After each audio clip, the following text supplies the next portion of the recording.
Welcome back to the channel. Today I'm looking at Alderstone Holdings again, but from a different angle. This is not going to be a breakdown of the website, the branding, or a generic list of services. Instead, I want to focus on something that matters a lot more when markets get messy. How the platform affects your decision-making. Because let's be honest, the market can feel chaotic. One week it is fear everywhere, the next week it is hype. Then, suddenly, everyone is talking about a completely different asset class. If you are managing capital without a clear process, that kind of noise can push you into emotional decisions fast. So my main question for this review was simple. Does Alderstone Holdings encourage better long-term behavior? Or does it just give you another dashboard to check obsessively? The first thing that stood out to me is that the platform clearly leans toward discipline over impulse.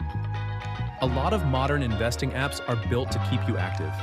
They want you checking, tapping, switching, reacting, and constantly feeling like you should do something. Alderstone feels different.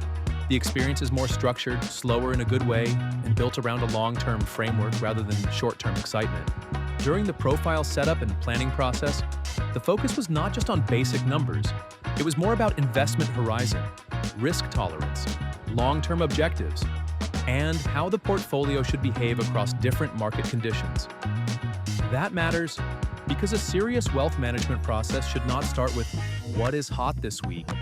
It should start with what are you actually trying to build over time. One of the more interesting parts of the platform is the way it approaches asset allocation. From what I experienced, the structure gives exposure across different global markets, including equities, commodities, major indices, and selected digital assets. But here is the important part.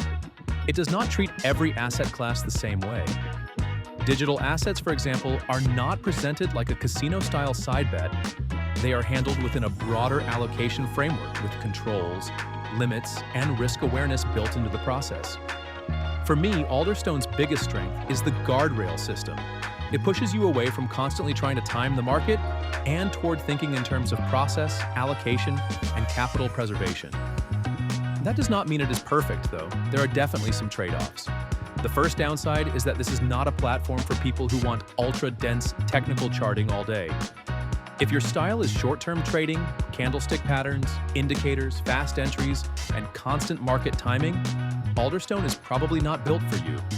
It is not trying to be a day trading command center.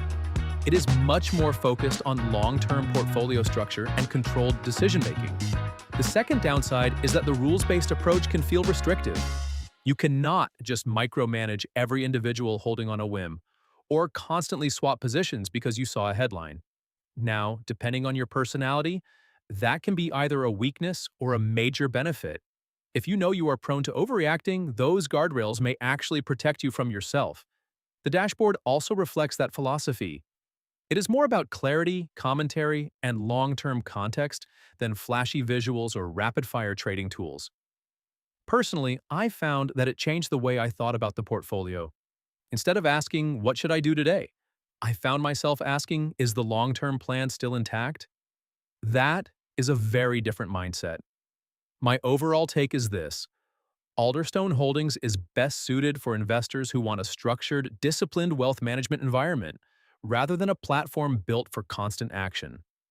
It is not trying to make you feel busy. It is trying to keep you aligned with a longer-term plan.